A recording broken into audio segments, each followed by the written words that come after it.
Buenos días, mi nombre es Daniela Valdés y el día de hoy estaré hablando acerca de la unidad 1, Fundamentación Teórica de la Didáctica. En primer lugar, estaré hablando sobre la relación entre la didáctica, el aprendizaje y la pedagogía. La pedagogía es la que se encarga de reflexionar sobre aquello que se le debe enseñar al estudiante, mientras la didáctica es aquella que busca las diferentes técnicas, alternativas y formas para enseñar a un estudiante, mientras el aprendizaje es aquel objetivo que se espera lograr, que si tú quieres enseñarle, por ejemplo, a leer, ese es el aprendizaje que tú esperas lograr con el estudiante. ¿Por qué la didáctica es considerada una ciencia? Porque tiene objeto de estudio que es el saber. Y entre los principios de la didáctica está el individualismo, que es aquel que se encarga de enseñarnos que cada estudiante es distinto y que por lo cual se debe de buscar distintas técnicas para que el aprendizaje llegue hacia ellos. Está la socialización, es decir, que debemos de mantener una relación entre alumno y maestro, socializando. ¿Entendiste esto? ¿Qué no entendiste? ¿Cómo te puedo ayudar a entenderlo? Y así sucesivamente. Está la creatividad, que como había dicho anteriormente, cada estudiante es distinto y debemos de enseñarlos a ser creativos y a ser únicos. Que si te gusta aprender de una manera, pues hazlo de una manera creativa para que así puedas aprenderlo de una manera que te guste. Y está la sistematicidad, que es aquella que nos enseña que debemos de enseñar los contenidos de una manera ordenada. Que, por ejemplo, no podemos empezar a enseñar a un estudiante a leer sin primero enseñarle estas son las letras, estas son las vocales y así detalladamente. Evolución de la didáctica. Se empezó este convenio, pero anteriormente de esto, la didáctica inició desde Sócrates, que fue quien inició con un método de enseñanza siendo como la mayéutica. Es decir, que enseñar según tu criterio, según la razón que tú tengas.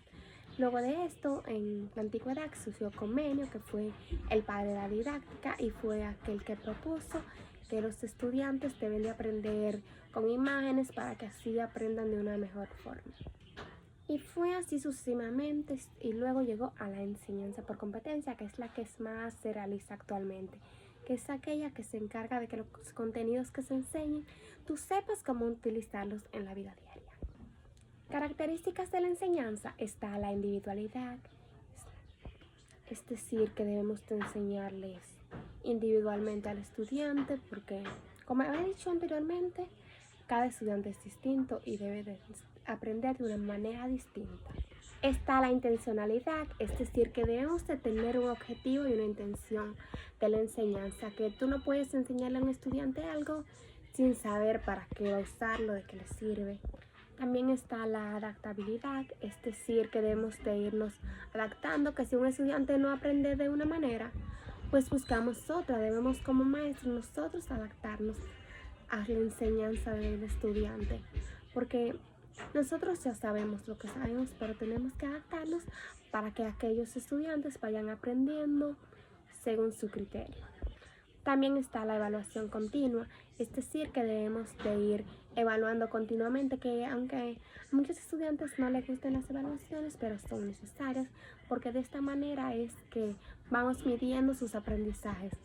¿Hiciste esto bien? Correctamente. Continuemos con el siguiente contenido. Pero si vemos que hay un fallo, decimos, vamos a darle un reforzamiento y así vemos la mejora, porque no podemos iniciar otro contenido sin antes terminar con el que se haya enseñado correctamente. También está el uso de recursos, es decir, que un aula en realidad se vería aburrida si solamente estuviera el maestro hablando o los estudiantes.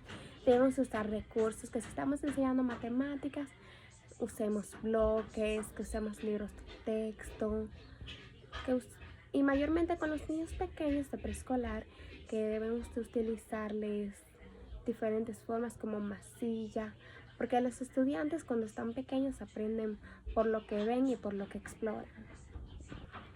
Ahora les estaré hablando acerca de las teorías de la educación. Está la teoría conductista, que es aquella que expresa que el estudiante aprende según su cambio de conducta. O sea, que según aprende va cambiando la conducta. Un ejemplo de esta es cuando el maestro le premia con una estrella por su conducta si aprendió un contenido, o que lo o que le dé un castigo, por ejemplo, si se portó mal o algo, dejándolo con una tarea de más para que así pueda cambiar su conducta. Está la teoría cognitista, que es aquella que nos enseña que debemos enseñar debido a lo anteriormente aprendido. Es decir, que si tú le estás enseñando un contenido, por ejemplo, del mapa mundi a un estudiante, tú puedes decirle, ¿tú te acuerdas el mapa de la República Dominicana que vimos anteriormente? Y de esto tú vas guiándote para enseñarle, mira, esto es un país, esto es un continente, y ir enseñando detalladamente según lo aprendido anteriormente para que vaya relacionándose. También está la teoría constructista, que es en la que el estudiante construye su propio aprendizaje según la interacción y según la experiencia. Es decir, que por esta razón debemos de dejar que el estudiante explore, que conozca el mundo. Yo pienso que un ejemplo de esto es cuando se lleva un estudiante a una excursión escolar, viendo un lugar en el aire libre donde puede conocer distintas plantas, distintos árboles, y con la vista y con su interacción va conociendo. También está la enseñanza por competencia, que es aquella en la que se enseña al estudiante con contenidos que puede ver en la vida diaria. Por ejemplo, en matemática podría enseñarle cómo hacer un inventario, por ejemplo, algo que puede hacerlo dentro de su casa. También en lengua española pueden enseñarle a hacer un poema sobre la sociedad, ya que de esto aprendería cómo puede tratarse en el mundo y en la sociedad. Y también está aquella llamada estilos de aprendizaje, que como sabemos cada estudiante es distinto y por eso tienen distintos estilos de aprendizaje. Hay estudiantes que aprenden por la vista, por lo que ven, y debemos de buscarle forma de enseñarle a través de imágenes, a través de diferentes criterios, pero también hay estudiantes que aprenden de manera auditiva. Es decir, que debemos de enseñarle a través de canciones, a través de discursos. Y hay estudiantes que son muy cohibidos, que no les gusta hablar, que lo que les gusta es escribir, y debemos enseñarle de esa manera. Debemos de adaptarnos como maestros a enseñarle según lo que estos necesitan.